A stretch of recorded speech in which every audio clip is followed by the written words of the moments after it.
Hey guys, it's Kaz here, and today I'm doing the info dump tag. This was created by Faye over at Books and Chocoholic, so I'll leave her video down below. I wasn't tagged in it, just saw it around, and here we are. Let's go.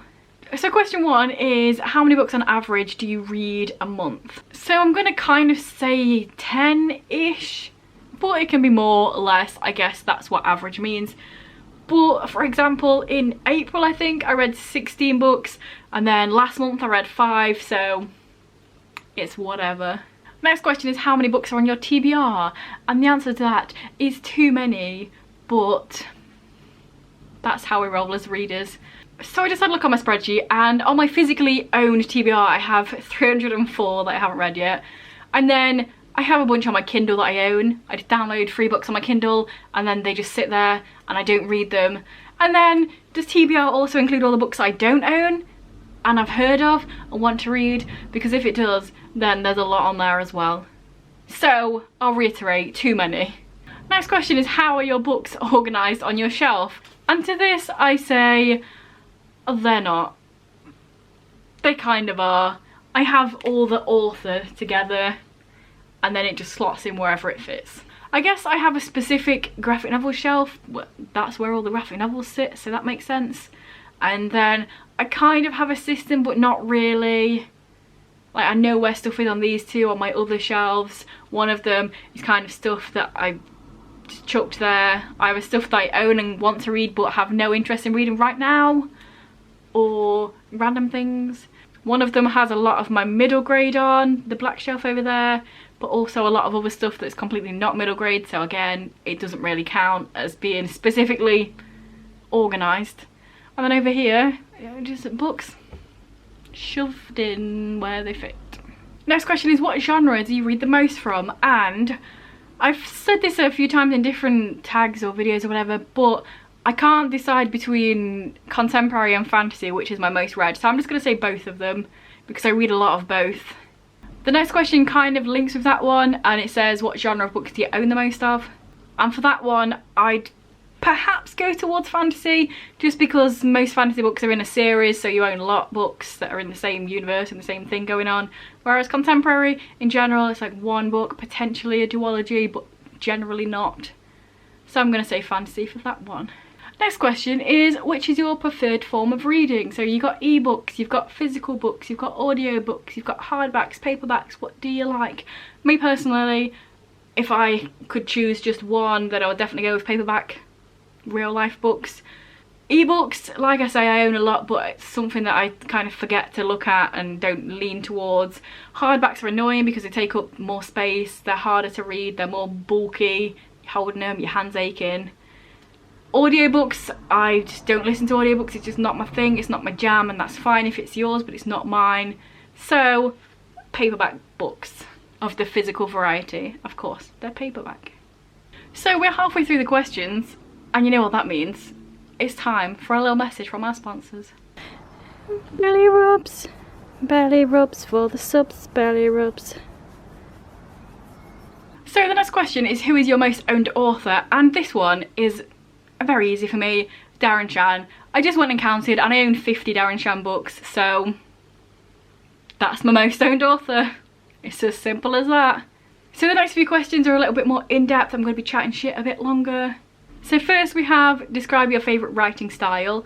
And I don't know, it's kind of a hard one to sort of put your finger on, because in certain genres different sort of writing styles are better, more preferred than others. I guess, I don't know if it counts as style, but I like shorter chapters, more punchy, quicker to get through. I feel like I can read the same amount of short chapters as one chapter. So for example, say 30 pages is 5 chapters, or 30 pages is 1 chapter. I feel like I could read the 5 quicker, even though it's the same amount of pages, if you get my drift. I'm also not a massive fan of overly flowery and descriptive. I like a bit of descriptions, but when book, for example, The Night Circus by Erin Morgenstern, I might just be making this up because I read it quite a few years ago, but I feel like the writing was just all like, but then there was no substance behind it. So even though I kind of liked it, I liked the world building, but too much effort in my opinion, too much was put into the world building and then the story was not there and it was kind of boring and nothing really happened. So I'd prefer more character-driven writing styles, if that's how you say that. If character-driven is a style, who knows, I might just be making that up. But yeah, I like engaging, I like snappy, I like quick, I like characters, I like peeps, rather than flowy, flowery, overly explained 7 pages to talk about a tree kind of style. Next up is, what literary devices do you like and dislike? So I had a little look because I wanted to make sure I was thinking about everything, and I saw some and thought, oh yeah, I like that. So I made a little list. So on the like side, I do like a little dabble of foreshadowing. I don't like it when it's so obviously foreshadowing that it's not actually foreshadowed anymore, it's just telling you the plot. But when it's a little snippet of foreshadowing, for example, if you've read it, the Raven Boys, there's a bit of foreshadowing there with Noah, and it's just like, it's amazing when you find out later on, you're like, oh shit, obviously. So that's a good use of foreshadowing, and if it's used well, I think it's really cool, especially if you reread something, you're like, no way, I didn't notice that before. And that's nice when you get something else out of the story the second time around. On the dislike end, I really don't like footnotes. If you use them very, very, very sparsely, like one line, that's acceptable. I've read a comedy, sort of satirical books where there's been little footnotes and it's like the author saying something, but because of the style of the book, it's alright. But most books I've read with footnotes, I don't like.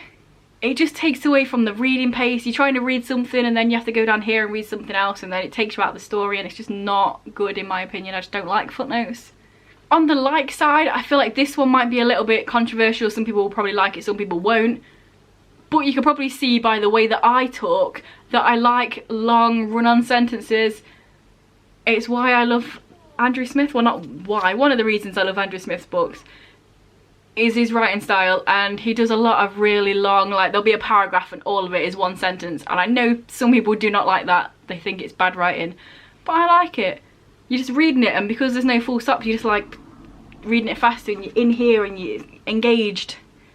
Or at least that's how I see it. I'm sure other people probably see it as rambling on and on, like I'm doing now. And then within that, I'm going to add another one that I like because it's kind of also Andrew Smithy. I like repetition when it's done well. Like, this could be on both sides of the coin. So when it's done well, for example, in The Marlborough Lens and Passenger by Andrew Smith, the character Jack is always in his head and he's like, oh, not in these words, but he's like, oh, shut up Jack, you're being silly, in that sort of context. But I like the repetition of that. If there's certain phrases or something, I like the repetition. I feel like Ari and Dante possibly has this as well, where there's certain things they repeat, and I like that. What I don't like, and I fucking hate this, and it's something I've read quite recently, is repetition where it's like the author's trying to remind you as the reader that that thing's important, and they keep just fucking banging on about it, and you're like, I know, stop mentioning it every other page. That's the sort of repetition I don't like. But when it's ingrained in the story, or if it's like a quirk that a certain character repeats themselves, then I do like it.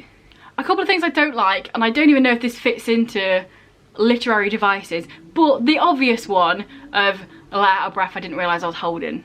Does that count as a literary device? If it does, then put it in the trash, we don't need it anymore. Another one that's less obvious, and I don't think I've ever heard anyone talk about this one, but it's something that kind of annoys me and I don't know why, is that sentence that's kind of like, oh, my heart beat a tattoo, or something, like your heart's going so fast that it beat a tattoo. I'm like, what? No, it doesn't make sense, and I don't like it. And also carded your fingers through your hair, I've just thought about that one, because it reminded me of the tattoo one. It just, what, you got a playing card and you just put your card through? I just don't like that sentence, and it's used too often in YA, especially older YA. It's not so bad now, but those two last ones, whenever I read it, I'm like, ugh, it's such 101 writing and I'm just over it. So on the I do like literary devices, death and sorrow and harrowing stuff that happens in a good way. If you're killing a character off for no other reason than to move the plot along and it's really stupid, you bring a character in, you kill them so you don't have to kill off any of the main characters. No, I don't like that. It just feels pointless. It feels like you've only brought them in to kill them and doesn't have any feeling behind it, and you're just doing it so I can't tell you that you didn't kill any of your characters, and your story is annoying for that. But when it's done well, I love it. I love getting so attached to a character and then them dying and then me crying. Yes, give me all the emotions. I'm an emotional reader, so kill off my fave. I love it. And then last in this sort of section, I'm going to talk about the way it's written. So I dislike very, very strongly second person writing. I hate it. If a book's told in second person, I can't handle it. I'm reading it, it's annoying. I get nothing good out of it. Stop it. The Broken Earth trilogy did this a lot. Well, not the trilogy, I've only read the first book. The fifth season, every other chapter was in second person. And I almost DNF'd it, and I don't DNF books because I really cannot get behind second person. I hate it. On the I do like side, I like first and third person. If it's like a contemporary, potentially, perhaps, then first person, get on it. I'm all good with that. If it's a book where there's multiple perspectives, maybe you want it in third person so everyone's chatting. Whatevs, I like both of them. Don't like second person. Next question is, which character archetypes do you enjoy? So, a very long time ago, over a year ago now, I made a video about my favourite broken boys. I will link that below. I'll link it in the cards because it's a good time and a lot of you are new, so you probably haven't seen it. But basically, I really like the character. There's broken boys. So, in any sort of way. Sometimes they're really moody and mardy, but then they're a cinnamon bun inside. Sometimes they're a cinnamon bun on the outside, but also their backstory is harrowing and they've gone through so much, but then they're just really lovely as well. I like both sides of the broken boy coin. So that's something I really enjoy. Check out that video. I talk about books and like film and TV stuff. Broken boys, good times. I also just really like a sarcastic character or somebody that just gives no fucks, but then also kind of does, but they don't want to let you know that they do. So yeah, give me all the sarcasm, give me all of the sassy attitude. And then lastly in here, I do really like, especially if we're talking fantasies, because it doesn't necessarily come up in other genres, but if you have a chosen one or somebody with powers or someone that's special, but it's just a bit shit. They don't know how to do all the powers yet. They've just been pulled out of obscurity and they're like, what the fuck's going on? Rather than being perfect and amazing instantly, like so many books. I really like it when they're just a bit shit. Maybe they don't kill the baddie, maybe like the secondary character does, or maybe, you know, they have help from other people because they're not very good at what they're doing. I very much like that because I think it's like a little twist on that archetype. Next question is, what are your favourite book settings? This one's kind of hard because I feel like every setting, if it's done well, can be good. And I don't really have a preference. I like sports contemporaries, so I guess that counts as that setting. High school / college, when sports are involved. I like fantasy in real life. I mentioned the Raven cycle earlier. I like that sort of thing. But I also like fantasy in totally different, not real life settings. So both ways work. I quite like a dystopian. I kind of missed that. I wasn't here reading when dystopian was the big thing, so I kind of missed the train. So I'm still liking that. I know some people are over it, but I quite like a dystopian. But yeah, just any that's written well.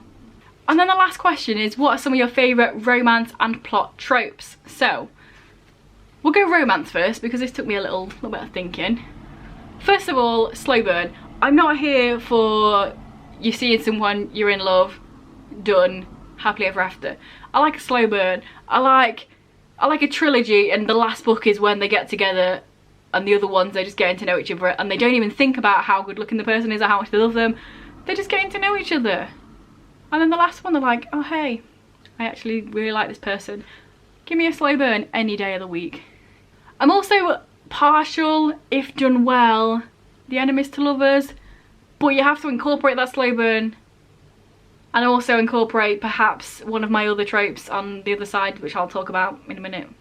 I like cute moments with hard characters. So characters that are really angry or really high up and stoic or really like they put on this armour of being this really not cute and fluffy person, but then when they have a relationship and you see a little fluffy moments, but only with that person, with everyone else they're just like, I like that. Give me the cute fluffy moments, but only with that one person that they like. Everybody else, hate. And also, because it's my most hated trope ever, I like the opposite of miscommunication. I fucking hate miscommunication.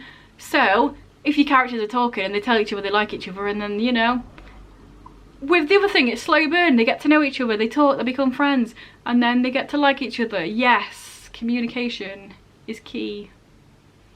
And then, tropes that I like. I think one of the main ones I love is groups or family or found family. I love the dynamic of people being together and bouncing off other people. Just give me all that.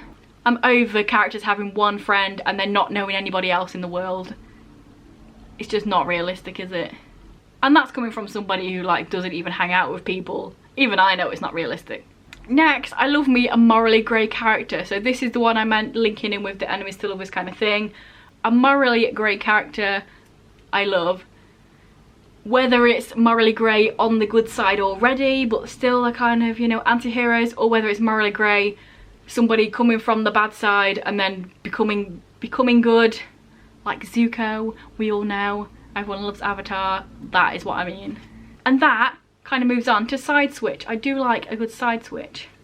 If someone's a baddie, but then they kind of have this little thing with the goodies, and then they kind of switch side because they realise that the baddies are actually worse than the goodies and the goodies are actually on the good side. Or the other way round, hey. Stab someone in the heart and fuck off over to the bad side. Why not? Give us a little bit of mixing up. Also, something I already mentioned, so I'll only briefly skip across it, is a hero that's a bit shit, like I said earlier. Whether they're the chosen one or whether they're in a group. But if they're not amazing at doing stuff straight away, I like that. Again, something that I kind of mentioned earlier, harrowing backstory. I love a harrowing backstory. It goes with my broken boys. Give me all of that. And also, the last thing I'm going to mention is something that I've also mentioned already. It all links together. I like a good death, but a death done well and for purpose and reason and break my heart. Don't make me think, ooh, death done well. So that was the full tag, and I'm going to tag a few people because I think I've only seen Faye, obviously, and Connor do this. So I'm going to tag R from R Jensen. I'm going to tag Becca's Bookshelves and Emily Kathleen Reads. So if you want to do this, do it. If I haven't tagged you and you want to do it, then also do it, because whenever I get to this point I forget everybody's name and who does tags and stuff. So if you want to do it, do it. Let me know down below any of your answers to these questions. If you don't want to do a full video, just down there, and then do you agree, do you disagree, do you like stuff that I like, do you not like stuff that I like? Let me know. And if this is your first video by me and you enjoy it, then please check out some of my others. And if you continue to enjoy, then please subscribe, that'd be awesome. Anyway guys, I'll see you in a few days with another video.